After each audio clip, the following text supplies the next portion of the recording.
Assalamualaikum warahmatullahi wabarakatuh.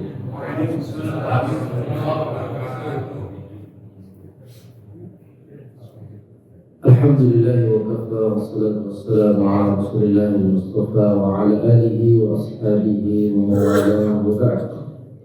Ma'asyiral muslimin, jamaah salat maghrib hafizakumullah. Alhamdulillah, sore hari ini kita kembali bisa melanjutkan atau akan melanjutkan kajian kita tentang tauhid, ya. Yang insyaallah tema atau pembahasan kita pada malam hari ini adalah tentang at-tabarruk. At-tabarruk jamaah yang dirahmati oleh Allah Subhanahu wa taala itu maknanya adalah talabul barakah, mencari berkah atau berharap berkah, atau orang-orang kampung biasa membahasakan dengan ngalap berkah. Nah, itu bagaimana tinjauannya di dalam studi tauhid atau akidah. Hadirin sekalian dirahmati Allah Subhanahu wa taala,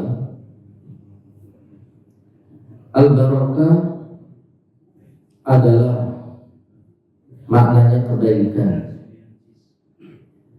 Kebaikan yang sempurna. Dari kebaikan yang sempurna dan paripurna itu dinamakan dengan al-barakah. Karena kebaikannya yang sempurna itulah maka namanya barakah yang dicari-cari oleh manusia, oleh kaum muslimin dan orang-orang beriman. Maka mereka mencari keberkahan dari apapun. Ada yang mencari keberkahan dari atau dengan cara yang Allah dan Rasulnya Shallallahu Alaihi Wasallam ajarkan atau tentukan.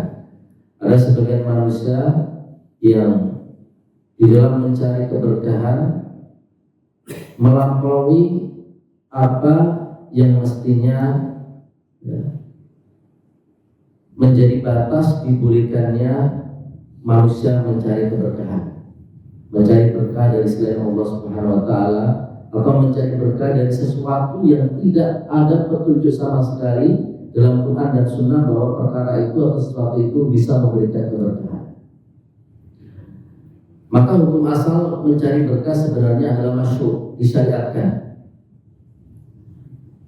dengan syarat mencari keberkahan pada sesuatu yang ada tuntunannya, baik dalam Quran maupun dalam Sunnah oleh Rasulullah SAW.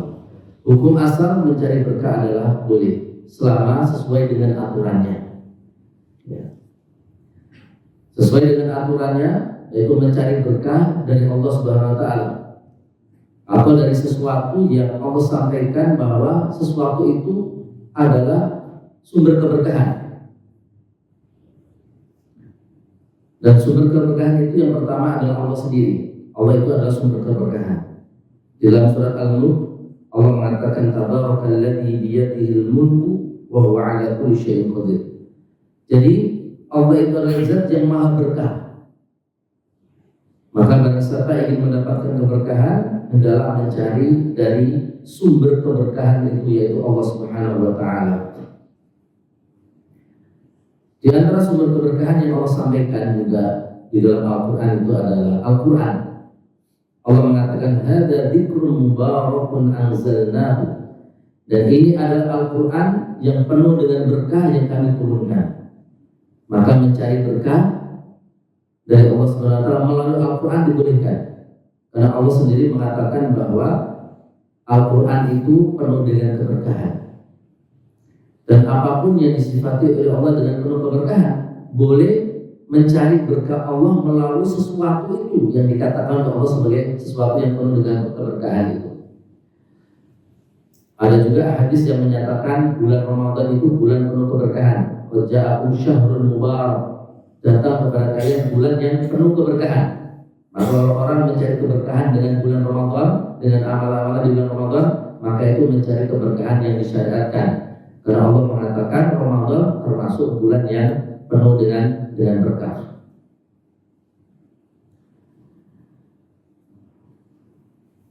Di antara bentuk mencari berkah yang disyariatkan juga adalah mencari berkah dari Rasulullah SAW, ngalap berkah dari Rasulullah SAW.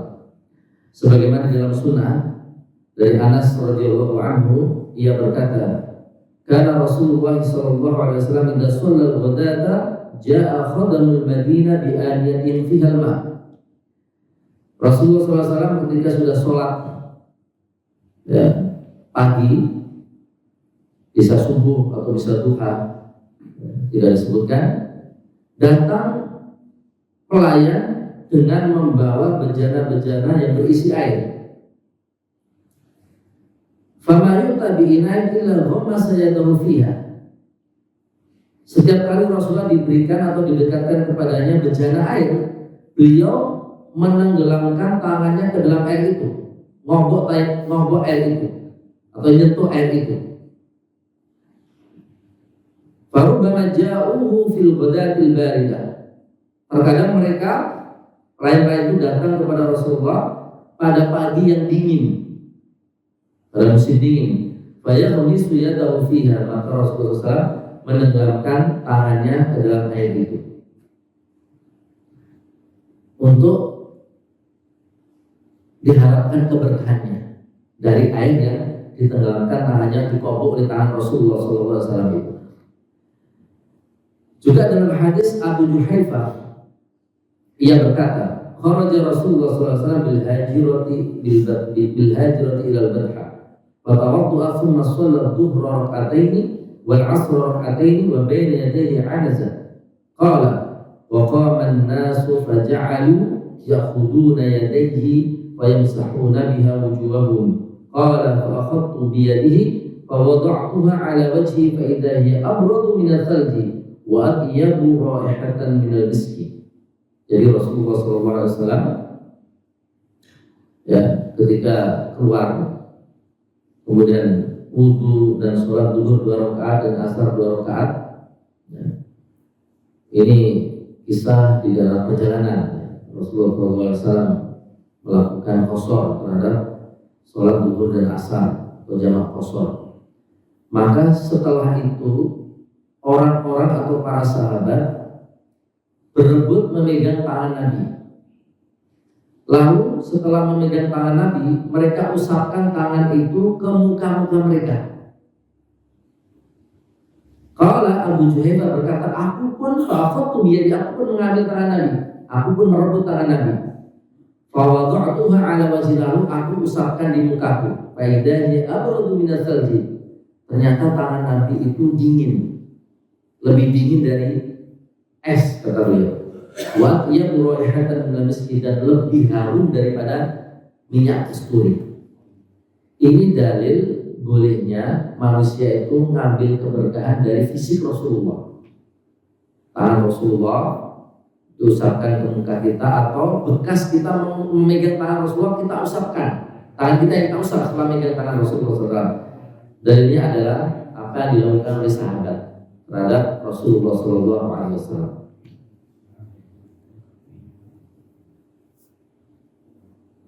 Bisa juga dengan cara minta doa atau berdoa. Para sahabat minta doa Nabi agar diberkahi, atau kita sendiri minta langsung kepada Allah agar Allah memberkahi kita.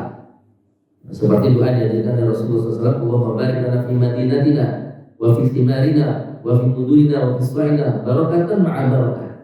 Ya Allah, berkailah bagi kami kota kami, berkailah tanaman kami, buah-buahan kami, negeri kami, dan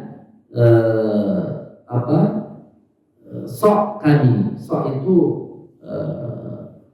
alat untuk menakar makanan, menakar kurma, literan. Berkailah, maksudnya berkailah pada jual beli kami. Itu istilah untuk jual beli. Jadi berkailah juga pada jual beli kami. Ya Allah, Jadi bisa juga mencari berkah dengan doa. Sebagaimana diajarkan Rasulullah berdoa agar Allah memberikan keberkahan. Jangan dirahmati oleh Allah Subhanahu wa taala. Dari sini kemudian ada perbedaan pendapat di antara para ulama tentang mencari berkah dengan fisik manusia selain Rasulullah SAW.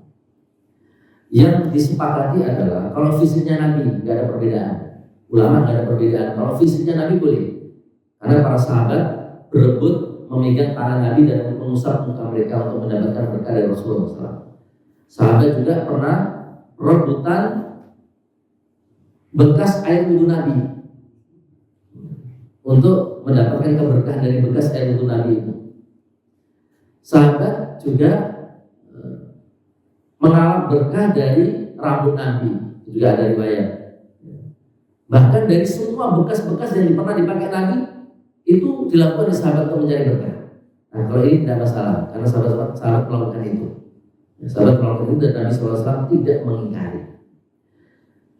Tapi kemudian timbul polemik di antara para ulama tentang bagaimana jika yang dialap berkah, dicari keberkahan itu selain Nabi, seperti orang-orang soleh, wali-wali, habib-habib. Apakah sama? Apakah boleh kita posisikan seperti Rasulullah SAW? Ada dua pandangan para ulama. Pandangan pertama mengatakan tidak boleh. Pandangan kedua mengatakan boleh. Yang mengatakan boleh karena mengkiaskan itu dengan sahabat yang mencari berkah dengan Rasulullah SAW. Sahabat ya, ngalap berkah dari fisik Rasulullah, dari diri Rasulullah, dari pakaian Rasulullah, rambut Rasulullah, bekas-bekas yang pernah dipakai Rasulullah, itu semata-mata karena kesolehan Nabi, kesolehan Rasulullah. Lah apa bedanya dengan ulama, dengan guru, dengan habib, dengan orang yang juga soleh, punya sifat soleh sebagaimana yang ada pada Rasulullah meskipun tidak sama persis seperti Rasulullah, lalu ngalap berkah dari orang-orang soleh. Nah ini yang banyak diamalkan oleh masyarakat kita. Karena memang kita salah masalah ada perbedaan pendapat. Mereka dalilnya adalah kias, mengkiaskan yang mereka lakukan kepada guru-guru mereka itu dengan sahabat melakukan itu kepada Rasulullah Sallallahu Alaihi Wasallam.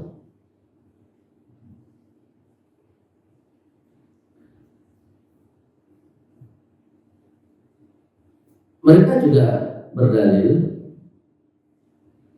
yang membolehkan itu dalam satu kitab disebutkan dalil-dalil mereka.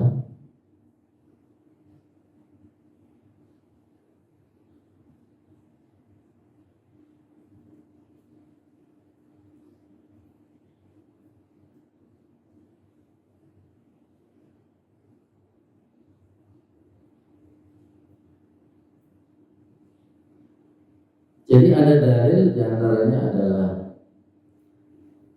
Rasulullah SAW pernah diminta oleh sholat di rumah salah seorang sahabat. Sahabat ini buta, lalu tidak bisa keluar ke masjid karena ada genangan air yang memisahkan antara rumahnya dengan masjid. Lalu sahabat ini minta kepada Rasulullah agar sholat di rumahnya.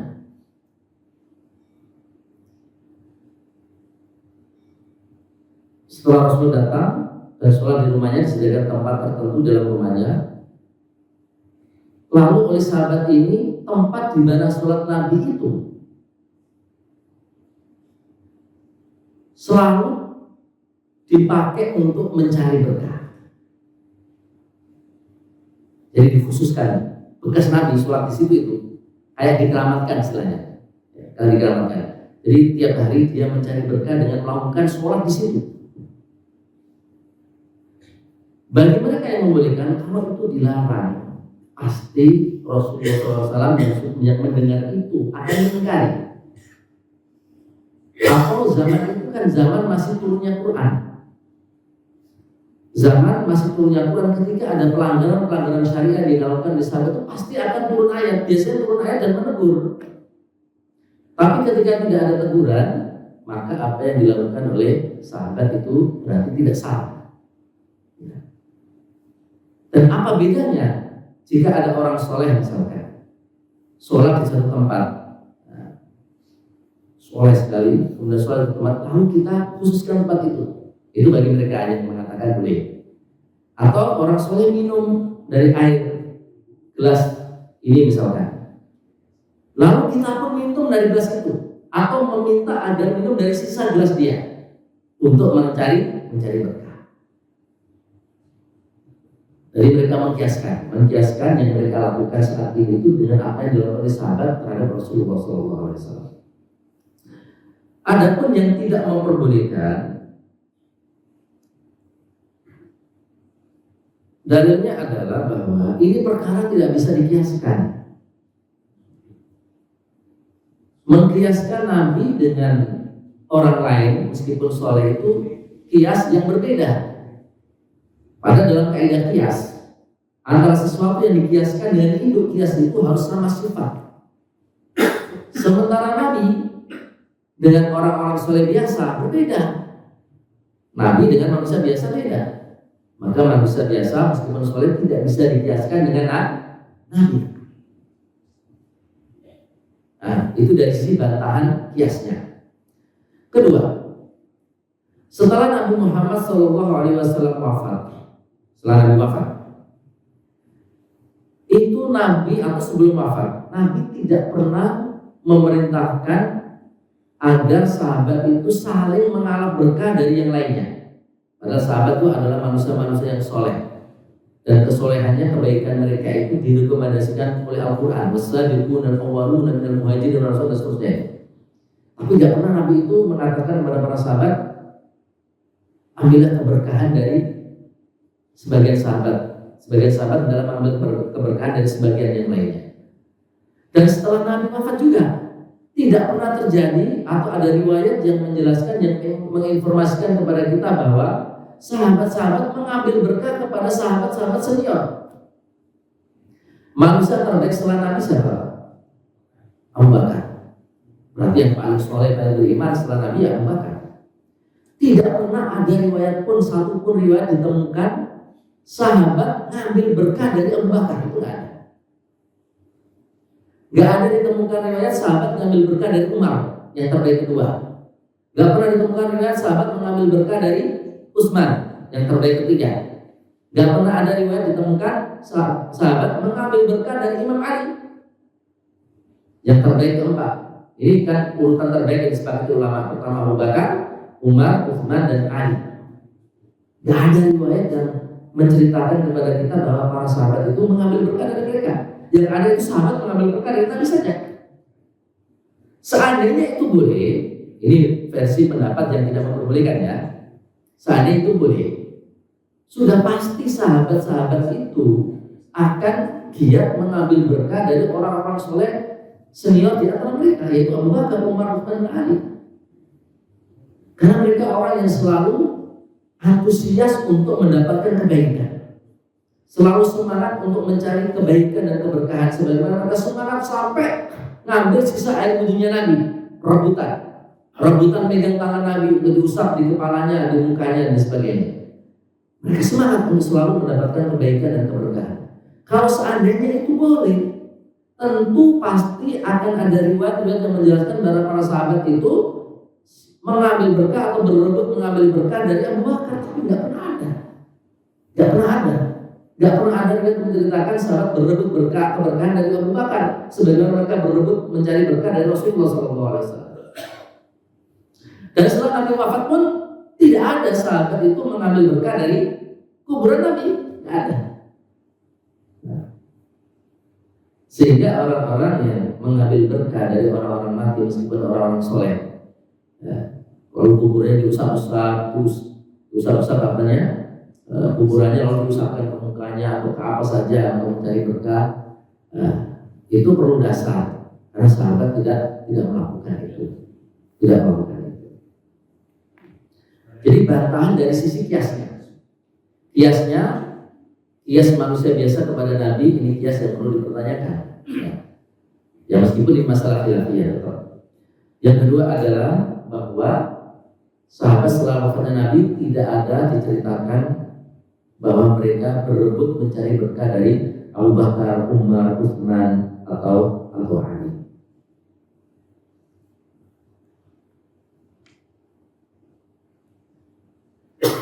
Itu dalil bantahan kepada mereka yang membolehkan.